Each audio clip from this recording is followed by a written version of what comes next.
Mangwanani akanaka iyi vana vamurenga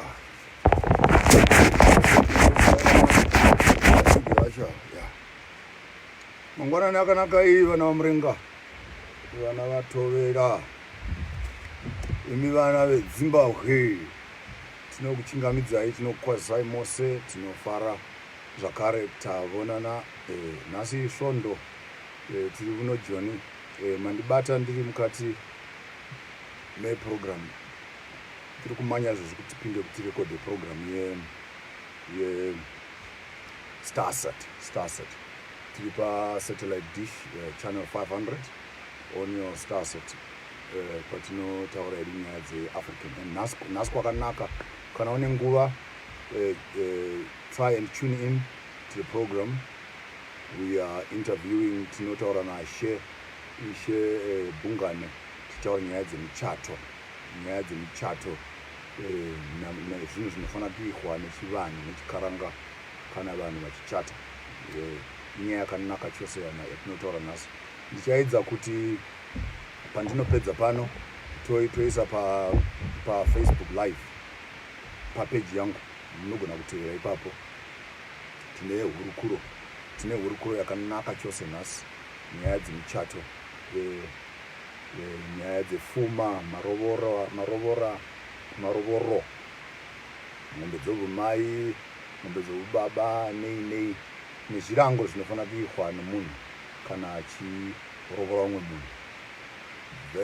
Very important because vazhinji vedu nyaya dzedu dzinoresveka pane nyaya yezvinhu zvatinoita. Nhasi ndiri kuti ndimbotaura part 2 yegukura hundi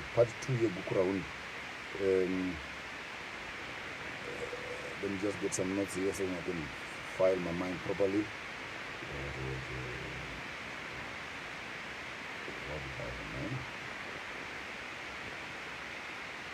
Right. Nhasi ndiri kuti ndimbotaura part 2 yenyaya yegukura hundi and takati ipapo ndoda kuwedzera ndifuna sike siqhelise kancane sixoxisane ngendaba yegukura hundi but on part 2 on gukura hundi and crime and murder, kubrayana, kubulalana, kutevura ropa munyika nezvazvinokonzera mumhepo pakurarama kwatinoita kwavanhu. Kuti kutevura ropa risina mhaka zvinokonzeresa chii mukati menyika, mukati momusha, mukati memhuri nemukati menharaunda. Mukawa kuti apo padurunhuru paurawa munhu ropa rake rikatevuka, paita mhondi yauraya munhu ikamuposhera mugomba kana kuti ikamusiya mukati medondo achidyiwa nembwa, mbwa dzacho dzadya munhu dzinorarama sei nemhuka dzadya munhu dzinorarama sei? Inyaya yakakosha. Ndinotaura izvi ndichizwisisa zvikuru sei vazhinji vedu tinobva kuchitendero. Saka regai nditange naukoko kuti pakafa Abheri achivurawa naKaini, vhesi yoti iyo ropa rake rasvika kuno kumusoro richichema kuti wauraya munun'una wako. Nyadenga vakabvunza mukomana kuti munun'una wako uripi? Iye akati inini haisi mhaka yangu kuti nditaudzane nokutaura ugaro namamiriro omunun'una wangu, handizivi ndinomuchengeta. Asi ropa rake rasvika kuno richichema. Ndoda kungotora mutara uyu umwe chete unoti ropa rake rasvika kuno richichema munhu woga woga unofa munyika ropa rake rinotaura nhoroondo yake, ropa rake rinochema zvichemo zvake, nokuti ani nani unouraya umwe munhu iyeye wauraya unenge azviita Mwari, unenge azviita samatenga, unenge azvipa tendero yokugura upenyu hwoumwe munhu. Kana uchigura upenyu hwoumwe munhu, wagura munhu iyeye, wagura vana vake, wagura mai vake, wagura ramangwana rake, wagura zvaanga auya kuno kuzoita. Kana wagura zvaanga auya kuzoita, iwe wazviisa pachinhano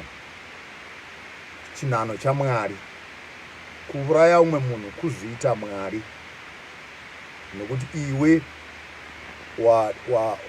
wazvipa gunya, wazvipa simba rokuverenga upenyu hweumwe munhu, ukavona kuti upenyu hwake havuna kukosha, hwako ndo hwakakosha kudarika hwake.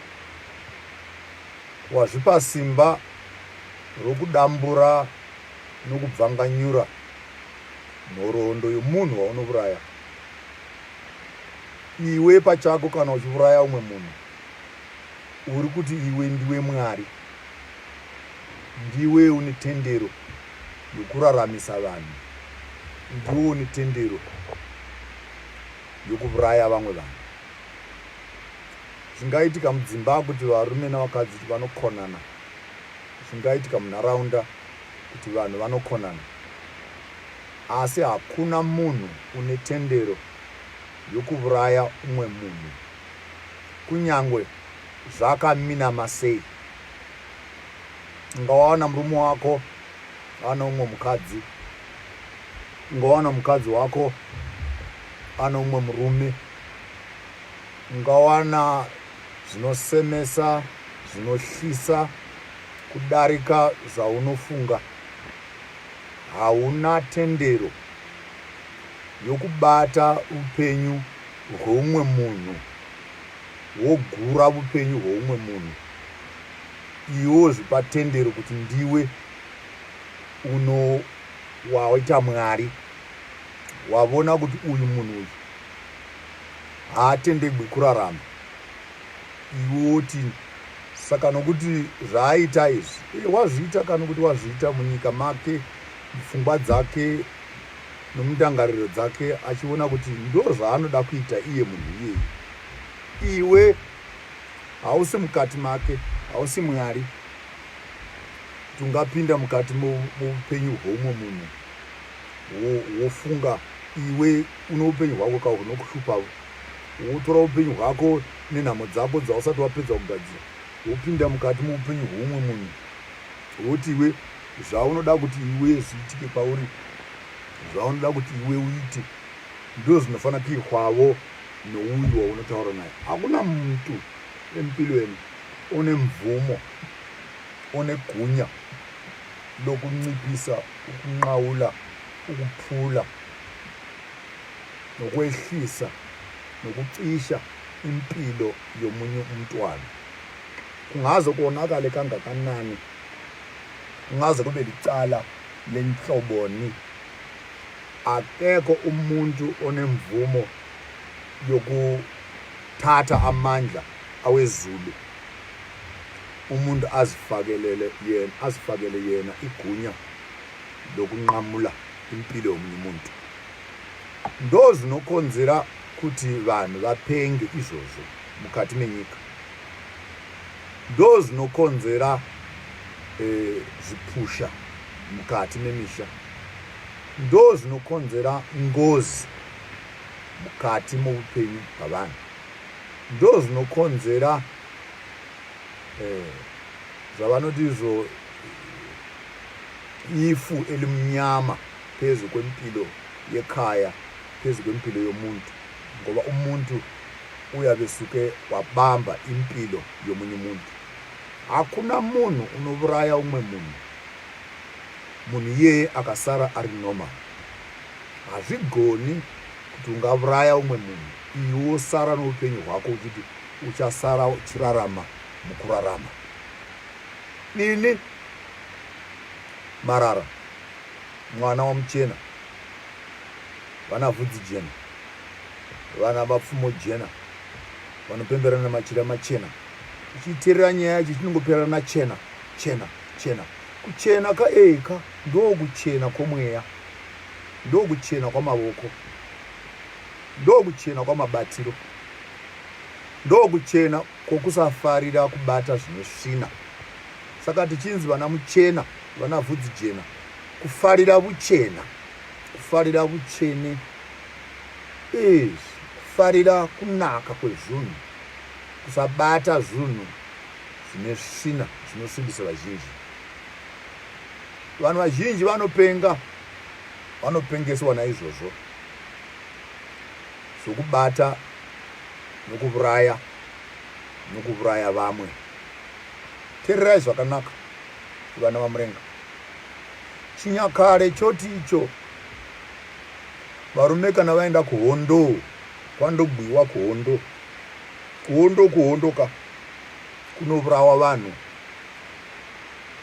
kunopisiwa vanhu. Vanhu vanoita mhuka mukati mehondo, vanhu vanoita mabhinya mukati mehondo, vanovata navanhu, vanobaya vanhu, vanoba, vanouraya. Mavoko avo ozara svina neropa remweya yavauraya vari mukati mehondo. Pavanodzoka kuhondo, vanhu havapindi. Chinyakare chandokudzidzisai, vanhu kana vachibva kuhondo havabvi kuhondo vosvika vopinda mumachira amadzimai avo, vovata namadzimai avo vachibva kuhondo. Hazvisingadero pachikaranga nechinyakare, nokuti ropa ramunobva naro nemweya yezvisina yamunobva nayo mukati mamatondo haina kururama kuti ipinde mukati momusha kamwe. Saka paitsvakwa n'anga, potsvakwa varapi, pogadzikwa majachati mukati mogwizi, kuti mumhenderekedo mogwizi. Varume vabva kuhondo vokuti zvavanga vaviya nazvo zvotiniwa zvoenda mukati momusha. Ivo varume vanga vari kuhondo vachiuraya vanhu, vogara nen'anga dziya mukati mogwizi, vachigezewa, vachisukwa, vachipukutwa, vachishambira mumadziva, vachitemegwa nyora, vachibvisiwa ropa rakashata nemweya yakashata, vachipupuravo kuti kwatabva uku hatina kubata zvakanaka. Zvibayiro zvoitwa, ng'ombe dzaiurawa, makwai achiurawa, huku dzichiurawa, munhu mumwe noumwe achibvisiwa mweya wezvisina waanga avunganidza panguva yehondo. Zvichireva kuti munhu unotanga achenugwa asati adzokera muruvazhe, nokuti ukapinda muruvazhe una mavoko anoboma ropa rava wauraya. Mhosva neshuku dzawavunganidza mukati mamavoko ako dzinotevera kuzopinda mumusha mako. Chinyakare zvaigona kutora mwedzi, nenguva dzaitora mwedzi miviri, nenguva vaita mwedzi mitatu, vachigwa nokugadzira nokusuka nokupukuta mweya yawauraya. Nokuti chero musi waunotora banga kana kutora pfuti uchiuraya munhu iyeye, nechikarango unonzi watora ropa rake, watora mweya wake. Munhu waunouraya iwe, wawauraya iyeye, mweya wake ndiwe unawo mumavoko ako. ndo zvinokonzera kuti munhu kana wauraya munhu worota, unenge ungotaura woga, ndiregei pano, musandibata, handizini, wotopenga, nekuti hausati uchiri woga, watora ropa romunhu, watora mweya womunhu wava mumavoko ako. Kana vapedza kugadzira basa izvozvo, vanhu ava vozotogwa pava paya, mwedzi yacho kana mavhiki acho apera, vounganidziwa vondodzosegwa kumisha kuti vachitanga upenyu hwavo. Mhosva dzavanga vapara kuhondo neropa ravanga vatevura kuhondo rosukwa mugwizi, zvinoikwa zvoikwa, zvibayiro zvobayiwa. Vatauraya vo ukoko mutiregereravo, tanga tiri muhondo. Sunungukaivo, mhosva dzedu dzatapara idzi, chionai kuti zvifamba sei, zvoerera nogwizi, zvoenda kuzvoenda. Varume vekuhondo vosumuka kubva paya pagwizi, umwe noumwe kumusha kwake, kumadzimai avo, vondotanga kuraramisana navamwe vanhu. Izvo zvakakosha nokuti kana makavafigira kuzhe nguva yakadero, kutapudza buturu, kutapudza hasha, kutapudza mangoromera ehondo, kuti vanhu ava vachiita vanhu kwavo vanogona kugarisana navamwe vanhu. Ndinotaura izvi ndichirwisisa chose kuti chirungu chaita chirungurira, chirungu chatipa chirungurira, nokuti vokwedu vachibva kuhondo, vakangobva kuhondo, ndokuuya ndokumanyira ndokupinda mumachira amadzimai, ndokumitisana nezvana. Zvana izvi zvinenge zvine mweya yavanhu vavurawa nouyu wauraya. Ndoda kuti muone kuti vana vanoberekwa kubva muna 1980 muchiuya kuno mungwarire. Vamwe venyu muri vana vamadzibaba enyu, asi mune mweya yavanhu vakavurawa namadzibaba enyu. Ndo chokwadi ichocho. Zvinokonzera zvipunha, zvinokonzera shuku, zvinokonzera mweya mukati menyika usina kumira zvakanaka. Vazhinji vedu vakaita magorira, vakaita vagwi vehondo, vakaenda kundogwa nehondo dzana Smith idzodzi, hondo dzechimurenga, havana kupuwa nguva yakakosha yokuti vabva kuhondo vamboita chikaranga chokusuka mavoko avo neropa ravanga vachiteura vari mukati mehondo. Vamwe vacho ndokuita vovutera, zvaresveka zvadero vava kuno havana kurega kuramba vachiuraya sezvavanga vachiita vari mukati mehondo. Nokuti kana ukaenda kuhondo waita bhinya, ukaenda kuhondo waita mhondi, ukaenda kuhondo waita muvurai. Hakuna munhu unoenda kuhondo kundouraya munhu akadzoka munhu iyeye pfungwa dzake dzakamira zvakanaka.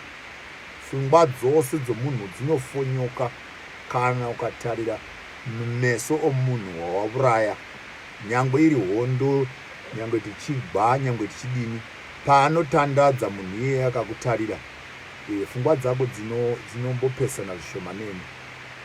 Vazhinji vedu, zvikuru sei kuvanhu vakabva kuhondo, mawar veteran edu, magovernment ministers edu, nyangwe vatungamiriri vedu, hatingavasiri ipapo, nokuti shuwa izvokwadi iyoyo kuhondo kunofiwa ka. Saka chinzi hondo kunofiwa. Asi kana wapedza kuuraya vanhu, chino mubvunzo ndokuti unoita sei kuti upenyu hwako huchirongedzeka zvakanaka chidzokera paya.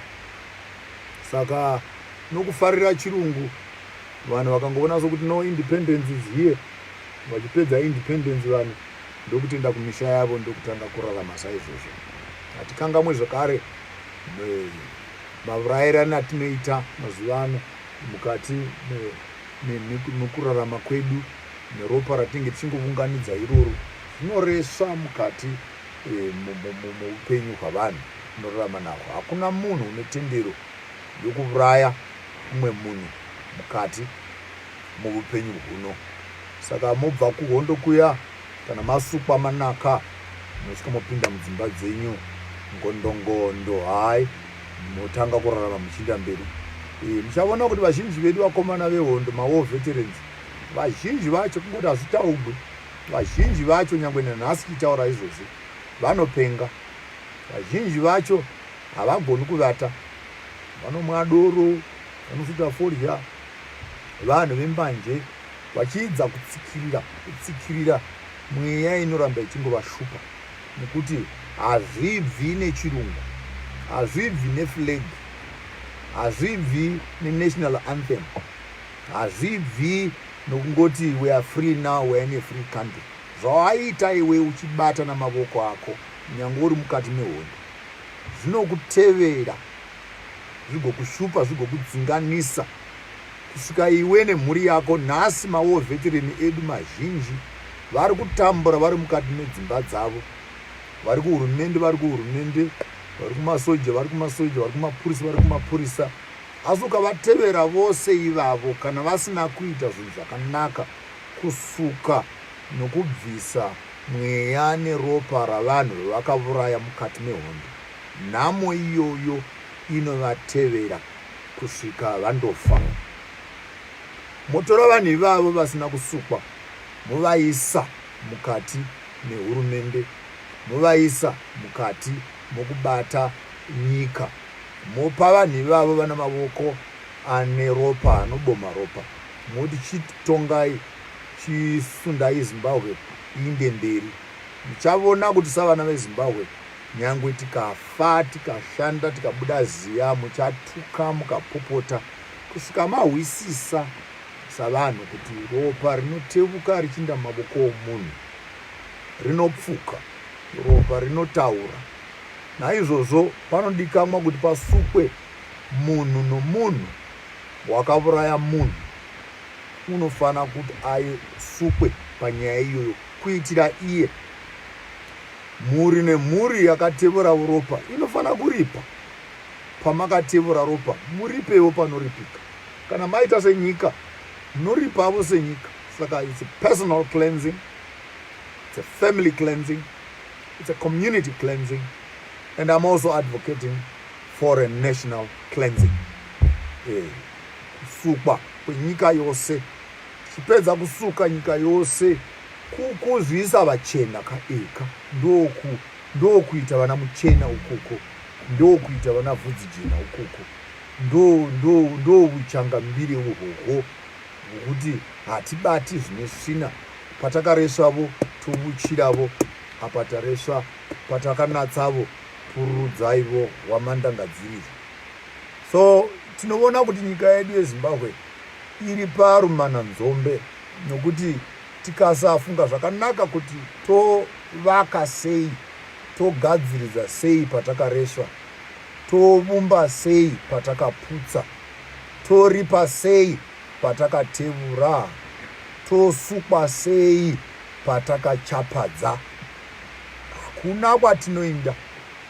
Tinowedzera tichingourayana tichidzinganisana, nokuti mweya yatinayo yokuuraya, kana watanga kumwa ropa hauguti, watovabhinya, nokuti upenyu hwako hwoita upenyu hweropa, hazviperi kusvika mweya uyoyo wokuda kumwa ropa, wokuda kuuraya vanhu ubvisiwe pauri. Unoramba uri gandanga kusvika undofa. Asi ugandanga hahusi upenyuka, ugandanga hahusi vunhuka. Haungaiti gandanga ndomba, haungaiti gandanga kumukadzi, woita gandanga kuvana, woita gandanga mukati menharaunda, haungaiti gandanga kusvika wafa. Chimboitavo munhu, kuita munhu, kubvisa mweya yesvina, mweya yevawauraya, mweya yeropa rawatevura, woripa zvinoripwa. Wapedza kuripa zvinoripwavo, wosukwa, wochenurudziwavo, wogadzikwa apo, woita munhu, wogaravo somunhu. Normalizing a community that is coming from a default of crime, a default of murder, a default of spilling blood senselessly. Because once you are in that mode of murder, there's very little we can do to assist you. Because you are no longer by yourself. You are possessed by a spirit outside of yourself. Mweya uyoyo hauguti ropa. Munhu naizvozvo unozvisvibisa nezvaanorya. Munhu unozvisvibisa nezvaanomwa. Munhu unozvisvibisa nezvaanobata. Munhu unozvisvibisa nopaanopinda. Munhu unozvisvibisa nezvaanoita namavoko ake. Munhu unozvichenura nezvaanorya. Munhu unozvichenura nezvaanomwa. Munhu unozvichenura nezvaanobata. Munhu unozvichenura kubvisa svina paari. Kubvisa svina paari. Kuzheno mukati. Ndokuti ugonzi munhu. Nokuti munhu vunhu. Kana washayiwa vunhu wava chunhu. Umuntu ngumuntu. Ubuntu. Xa ulahlekelwe ubuntu usuyinto. Ngakho ke umuntu kufanele azihlambulule nalokho akudlayo, azihlambulule nalokho akuphuzayo, azihlambulule nalokho akubambayo ngezandla zakhe, ukuze abe ngumuntu okwazi ukuhlalisana nabanye abantu. Nyika yedu yeZimbabwe iri parumana nzombe nokuti takaenda kundokuba kuhondo, kunyadzonya, kuchimoyi, kuZambia, kucholocho, ropa rikatevuka. Imi senyika yeZimbabwe nanhasi vana Cecil John Rhodes vakavigwa kunana Matonjeni, nzvimbo tsvene, nzvimbo chena, nzvimbo yaMwari. Ndokuviga vateuri veropa panzvimbo iyoyo. Vanofana kubva vaCecil John Rhodes pamatoposi mundovatsvakiravo kumwe kwamungavaviga. Zvazvakanakavo muorongedzawo magodo avo zvakanaka-naka, muodzoseravo kunyika yavanobva. Tochenurudza nzvimbo yedu yematoposi, yeMatonjeni, iite nzvimbo yedu yatinotaudzana naMwari wedu. Tochenurudza cholocho paropa ratakatevura nguva yegukura hundi. Tochenurudza Masvingo nana Chirumanzu, ropa rakatevuka nguva dzamabviti. Tochenurudza nokuviga magodo akasara kuchimoyi nokunyadzonya. Ndo maheroes chaiwo iwawo. Maheroes edu haasi maheroes atakavunganidza paHeroes Acre. Havazi ivo vatingati isu ndo magamba akafira nyika. Magamba akafira nyika. Vamwe vachiri kuLondon nanhasi, magodo ana mbuya nehanda namamwe madzishe ari ukoko vana Makoni nanani. Magodo akasara kunyadzonya nokuchimoyi achiriko nanhasi. Vana baba mukuru nana baba munini nehazvanzi dzedu nanhasi hadzisati dzavigwa zvakanaka mukati menyika yavo ichizvarigwa. Kuvunganidza nyika naizvozvo zvinotanga nokuhwisisa bwaro hunovaka nyika. Toita sei kuti tigadziridze nyika? Vana David Livingstone vamakaisa mukati meVictoria Falls, sundidzirai zvidhori izvi zviwire mumvura. Hazvingaiti izvo, zvinobata mweya wenzvimbo yose kusvika motonzi mose muri vana David Livingstone. Dhorobha rose rakondinzi raDavid Livingstone. Muchizvipa mweya yavanhu vanga vasina mweya unozikamwa neZimbabwe. Zvinoda kugadzigwa izvozvo kuti tigoona kuti senyika toita sei. Matauriro andinoita nhasi handisi kutendeka nokuda kupopotera mutungamiriri wenyika yedu yeZimbabwe. Ndiri kuzama kuidza munani hwangu hwose kuti the responsibility is not with the president. The responsibility is not with the intelligence. The responsibility is not with the government. I'm appealing to all the community leaders. I'm appealing to all the cultural leaders that let us try as much as possible to assemble a cultural conversation that discusses to fix the spirituality of the country as a whole. Kugadziridza, nokubatanidza, nokuvunganidza mararamiro atinoita senyika yose yeZimbabwe. izvi ibasa rinofanira kuitwa navanhu vose vanogara munyika inonzi Zimbabwe. Harisi basa ratinosiyira mutungamiriri wenyika ari oga. Kuzhe mukati maponga nyarara, we are now running in a democratic environment. We are now running in a sophisticated environment, and these things do not affect us. Tinenge taita mapenzi, tinenge taita matununu, tinenge taita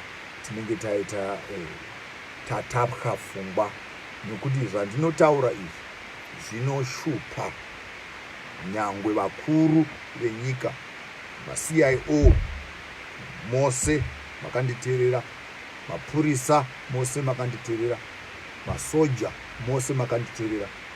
Hamuvati usiku muchishupwa nemweya yavanhu vamauraya, vanhu vane ropa rinovhinza mukati mamavoko enyu.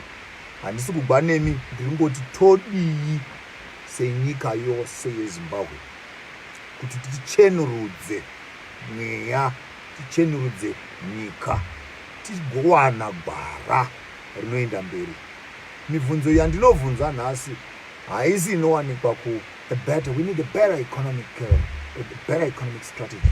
We need a better, foreign currency. We need a better investment strategy around how best we can lift up the economy. Hakuna economy yaunosumudza kunyama musina kutanga mataura the economy of the spirit. Economy yedu haisi economy yemari yeZimbabwe. Mari akawanda, madiamond akawanda, ufumi hwakawanda hwamunotambura nahwo mushoma kudarika huri pasi pevhu reZimbabwe. Nyange mukagwa mukabuda ziya, muchabuda ziya mukagwa mukandotora nyange president weIMF kuti aite minister of finance muZimbabwe, mugomunganidza mari yose, hamuigadziri Zimbabwe, hamuigadziri Zimbabwe. Kusvika madzidza kuteerera kuti imi savana veZimbabwe hamuna kufanana navamwe vana vari mune dzimwe nyika. Ushe hwenyu ndohwamuchena, ushe hwenyu ndohwapfumo jena, ushe hwenyu ndohwobuchena nobuchene. Tsvairai svina, bvisai svina. Tora mapere, motora zvikavadori kuti zvibate nyaya yokutongwa kweZimbabwe, musingazivi kuti togadzirisa sei patakaresva. Imi savana veZimbabwe munofanira kutora gwara rokuchenurudza nyika yenyu, gwara rokuchenurudza upenyu hwenyu, gwara rokuenzanisa, gwara rokureurura, gwara rokuripa zvinoripwa, zvinoburawa zviburawe, zvinogezwa zvogezewa, zvinogadzigwa zvogadzigwa. Ngende nyika yenyu yaenda murugare tekeshe.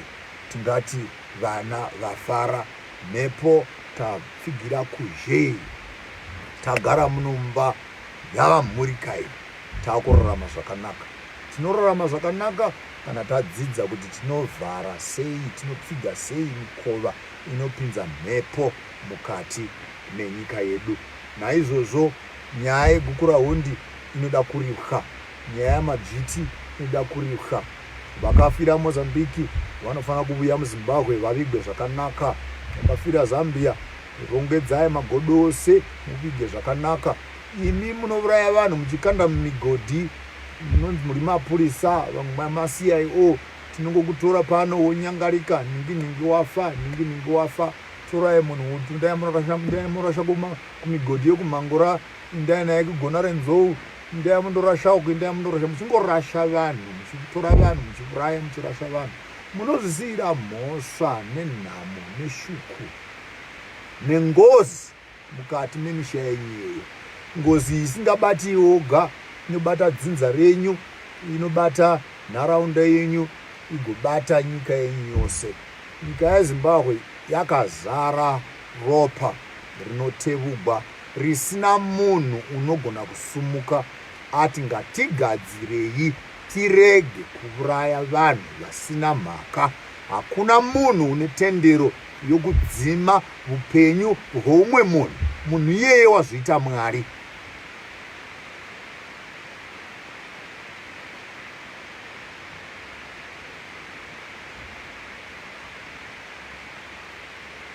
batai mashoko andataura, vunganidzai pfungwa savana veZimbabwe, qoqelanani ndawonye, nicabange kakuhle,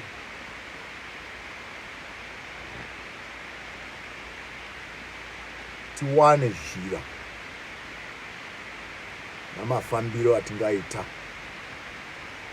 kuti tigadziridze nyika yeZimbabwe.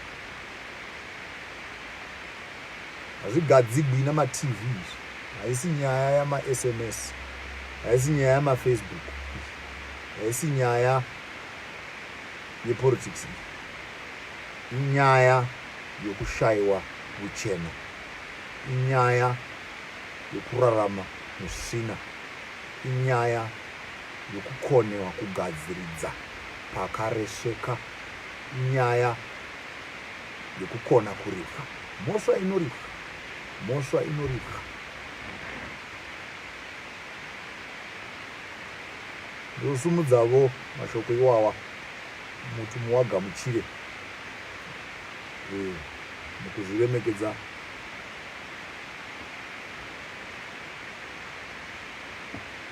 tichivisisavo kuti tinotaura navanhu vane simba, asi mukati mesimba iroro ngamuve norudo nehanya negadziridzo, tivake pakakoromoka,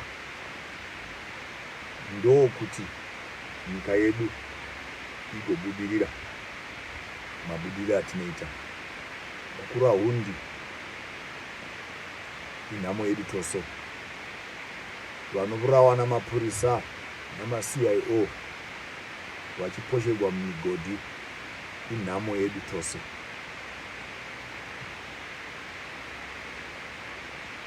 Panoteuka ropa,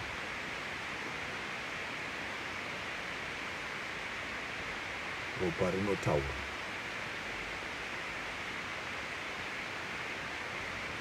Ndinotenda.